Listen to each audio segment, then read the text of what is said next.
रत्नागिरी शहराची पाणी शुद्धीकरण करण्याची क्षमता या ठिकाणी वाढलेली आहे।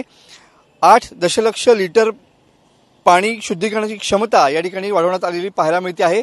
रत्नागिरी नगर परिषदेने यासाठी पुढाकार घेतलेला होता। रत्नागिरी शहराला दररोज 18 ते 20 दशलक्ष लिटर पाणी या ठिकाणी लागतं आणि पाणी शुद्धीकरणाची समस्या यामुळे रत्नागिरी नगर परिषदेने कायमची निकाली काढलेली पाहायला मिळते आहे। 2 ठिकाणाहून आता जलशुद्धीकरण या ठिकाणी होणार आहे।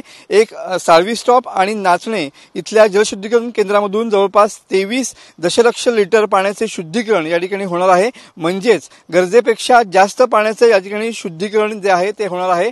आजपासून हे नाचणेमधील नवीन जलशुद्धीकरण केंद्र जे आहे ते या ठिकाणी सुरू झालेलं पाहायला मिळते। त्यामुळे आता रत्नागिरी शहरातील नागरिकांना या ठिकाणी चांगलं आणि शुद्ध पाणी मिळण्यास मदत होणार आहे। कॅमेरामन समित गजनेसह मी मनोज लेले, TV9 मराठी, रत्नागिरी।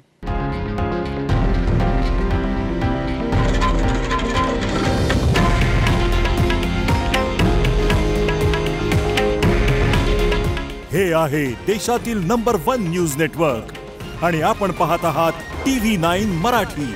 काळजी तुमची, हित महाराष्ट्राचं।